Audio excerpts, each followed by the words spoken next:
Banks are always finding new ways to charge us fees, right? ATM fees, account fees, overdraft fees. It feels like a never-ending cycle. But what if I told you about a man who flipped the script entirely? He figured out a way to make the bank pay him a fee, a substantial one, every single time he withdrew cash from an ATM. It sounds impossible, but for a brief, glorious period, he turned the banking system on its head. This isn't just a clever trick. It's a masterclass in reading the fine print and thinking outside the box. It all started with a classic banking move, a desperate promotion to attract new customers. A credit card company, eager to boost its numbers, launched a seemingly irresistible offer, a whopping 5% cashback on LLL transactions for the first month. They plastered this everywhere, hoping for a flood of signups. In their rush to market, however, they made a critical, multi-million-dollar mistake. They forgot to add a single crucial exclusion in the terms and conditions. The fine print, the very thing banks usually use to their advantage, was about to become their undoing. They didn't exclude cash advances from the 5% cashback offer. For most people, this detail would be meaningless. Taking a cash advance on a credit card is usually a terrible financial decision, bogged down by high fees and instant, sky-high interest rates.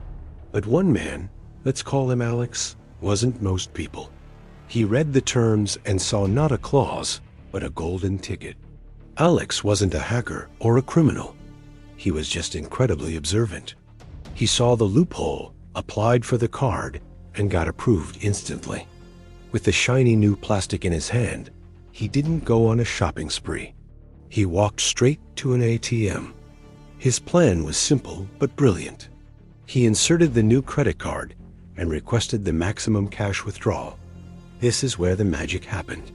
A bank's automated system, following the rules of the promotion to the letter, saw a $10,000 transaction. What does a $10,000 transaction get? 5% cashback.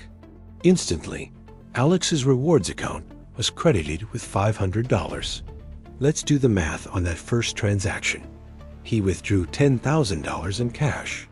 He paid a $10 fee for the privilege, but he received $500 in cashback rewards. So, what was his net result? A cool $490 in pure, effortless profit. But Alex wasn't done. He took the stack of cash he had just withdrawn, walked right back into the bank, and deposited it directly into his checking account to pay off the credit card balance. The $10,000 debt was cleared. The $490 profit was his to keep. He had created a perfect, risk-free money-making loop. Now, a normal person might do this once, feel thrilled, and walk away. But Alex understood the window of opportunity was small. He didn't just walk away. He turned around and did it again, and again, and again. He became a regular at the ATM, performing this loop multiple times a day.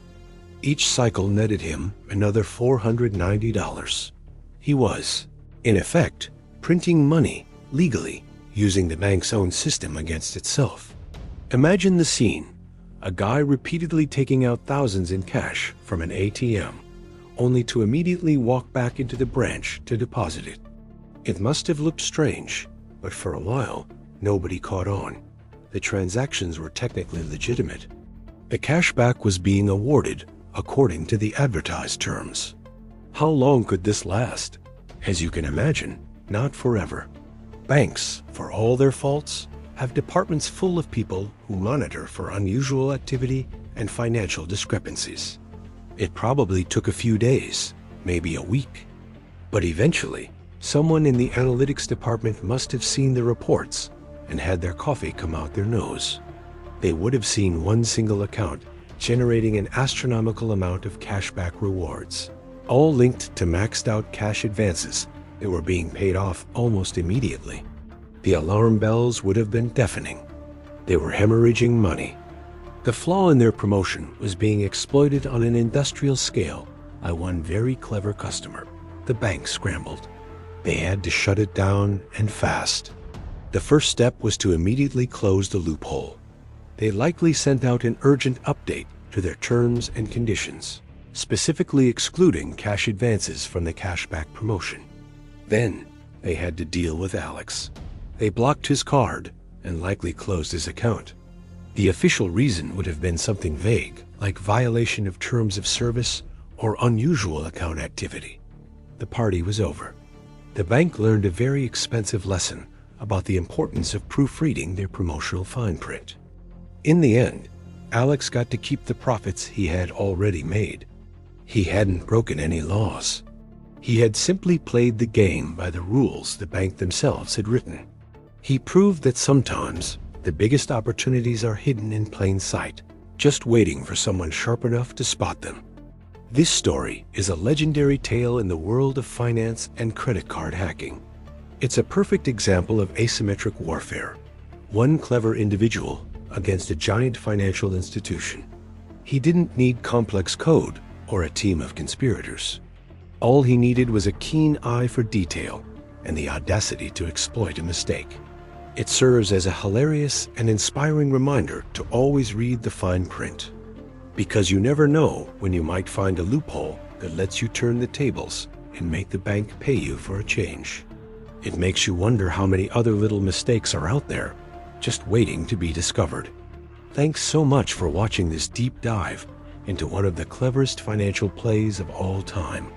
If you enjoyed this story, make sure to hit that like button and subscribe for more tales of brilliant minds beating the system. Drop a comment below with what you would have done in this situation. Until next time, stay curious.